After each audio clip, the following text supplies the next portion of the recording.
Good morning again.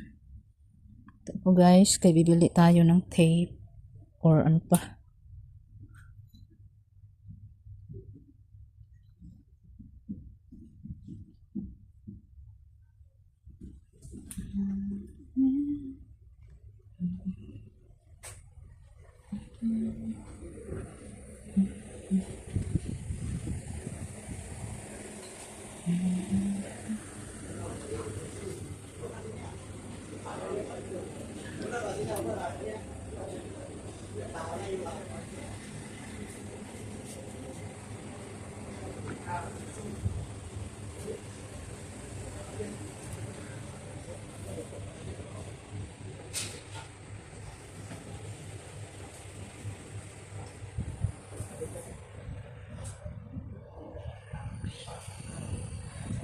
Shampoo, sabon.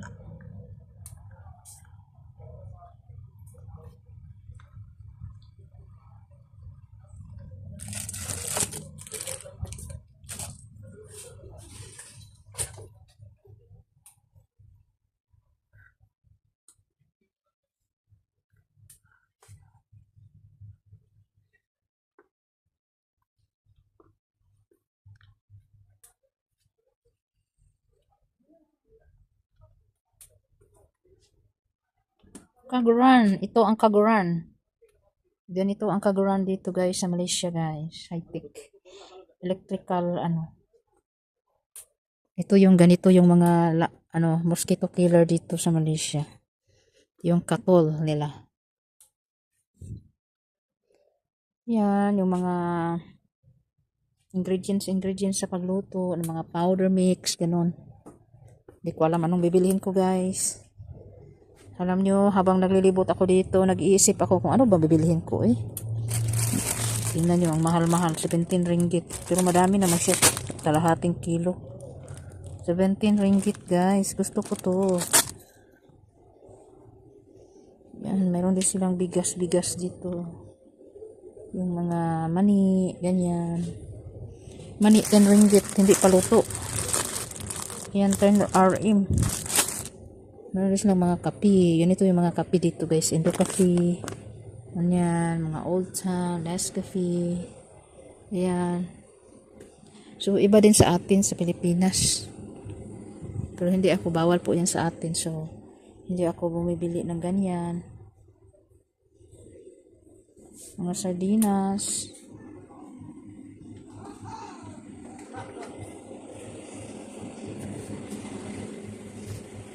Supply, nandiyan po. Dito yung mga basic needs, andito na lahat sila. Tingin-tingin lang talaga ako dito kasi nananakit yung puwet ko sa kakaupo. Tingin-tingin ako, dito yung mga dito guys. Oh. So, kumbaga nasanay na ako sa mga ganitong display. Kaya pag umuwi ako sa Pilipinas, naninibago ako. Hindi ko kilala yung mga benta-benta doon. Kaya pag nang grocery po ako sa Pilipinas guys, ang tagal ko makadampot, ang tagal ko mag-isip. Kasi kinikilala ko pa yung binadampot ko guys. Tama ba o mali? Ganon. Sa mga bigas dito, ganyan. Dami nilang dito guys. Ang dami nilang display. Yung mga snowbird. Oh, ang daming snowbird. Sandamakmak na snowbird. Pero hindi po tayo mahilig sa mga ganong pagkain. So, hindi talaga siya as in favorite or bilig natin. Hindi ko alam kung anong bibilihin ko eh. Talo pang naglilihi sa akin guys. Hindi ko alam.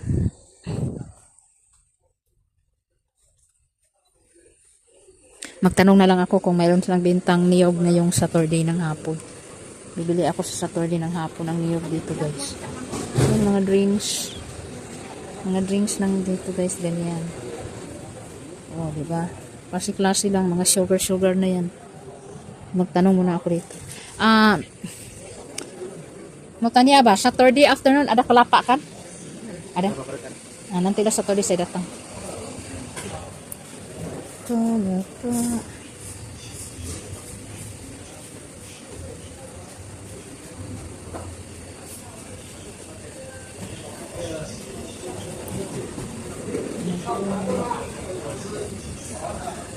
Ouch. Dito lang si Mr. guys. Oh. Hinihintay ko siya eh. Hindi ko alam kung saan ako magpunta. May mga binta din dito mga gamit sa bahay. Ganyan. O, diba? Lahat na dito. May pang gardening.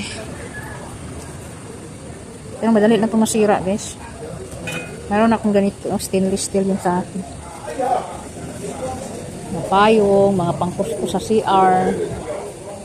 Andiyan na lahat. Next time na lang sa Saturday na lang ako babalik dito.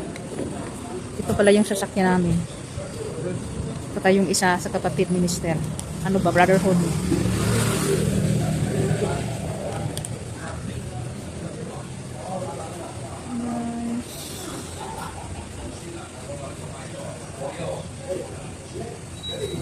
Ang ganda ng view sa labas. Ang ganda ng panahon ngayon.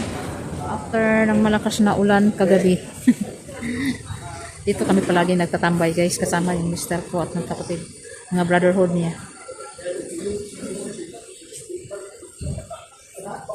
Ayan, ganitong buhay dito sa Puta Pinabalo. Nag-boryong na rin ako guys. Pero wala tayong choice. Kasi ganun talaga. Kailangan natin sumabay sa agos ng buhay.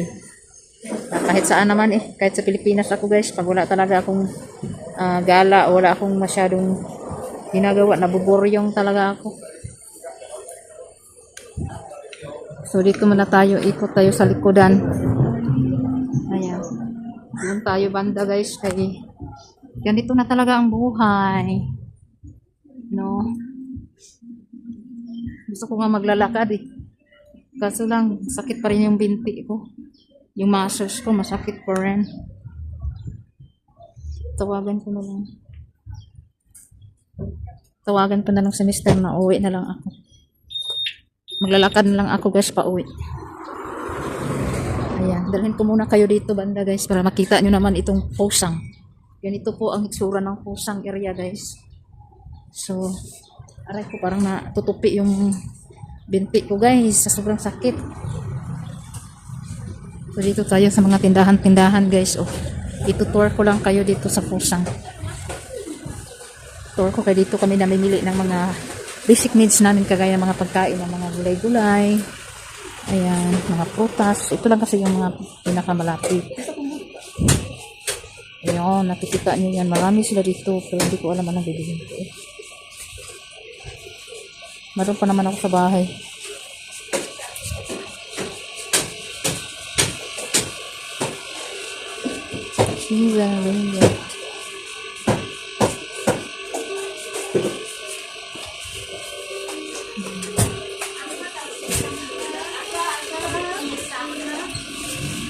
May mga din sila dito. Isda. Tingok-tingok dulu.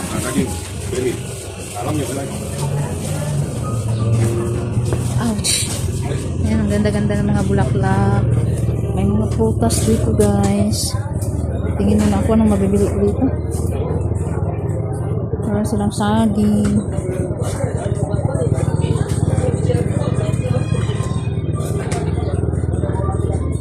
Punta tayo sa unahan.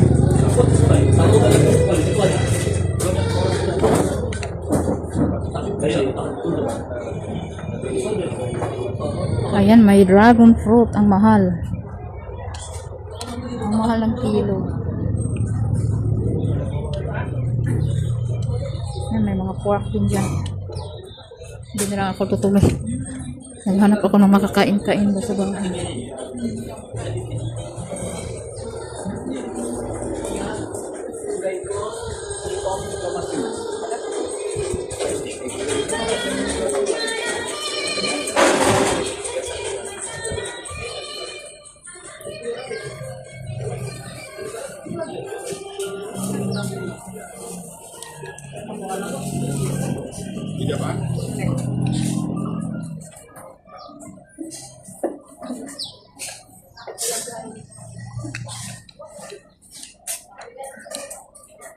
Mag-enjoy lang kayo magtingin guys ha.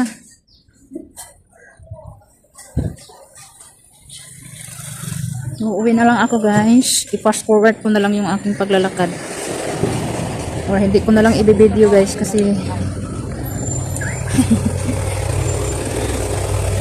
ay gusto ko man maglalakad pa uwi. Kaso lang nagdadalawang isip ako eh. Hindi ko pa kasi napagsabihan si Mister. Pero okay lang yan. Uwi na lang ako. Para hindi mananakit yung aking binti. Eh, iniwan ko na si Mister doon oh. Doon siya sa restaurant na yan guys. So, uwi na lang tayo. So ganito po yung hitsura dito sa aming barangay. Ang hitsura ng aming barangay kung saan malapit na talaga sa amin. Ganito po yung mga hitsura dito sa, kumbaga sa sentro po ng aming barangay dito. Malaki po kasi ang barangay na to guys at ito yung river. Kapa ba? Malaki pong barangay na to guys. Kaya ito lang po yung nakapakita ko sa inyo sa pusang yung malapit-lapit sa bahay. Marami po kaming tindahan dito na malapit lang. So, mabilis lang kami, pag mayroon na kaming pangangailangan, mabilis lang kami makahanap. Pag hindi tinatamad. O, ganito.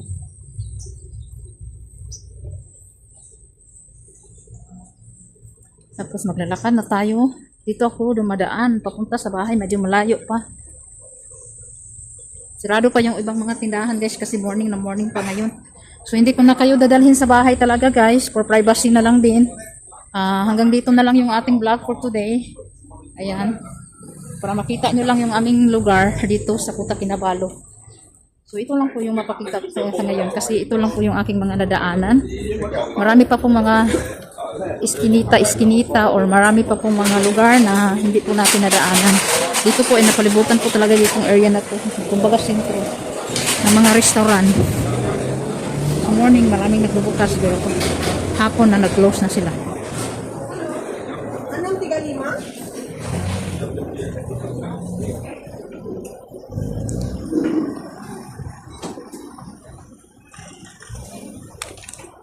So that's it for today's guys.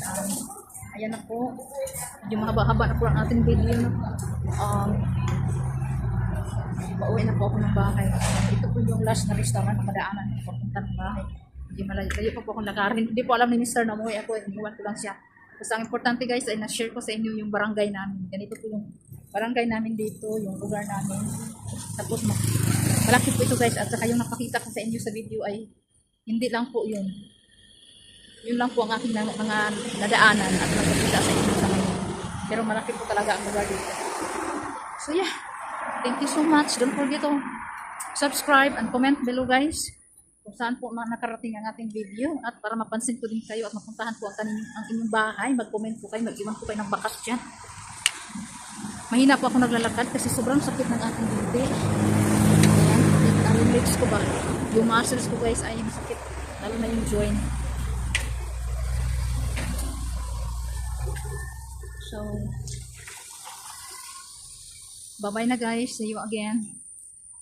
Next episode ng buhay natin dito sa Sabah. Bye-bye.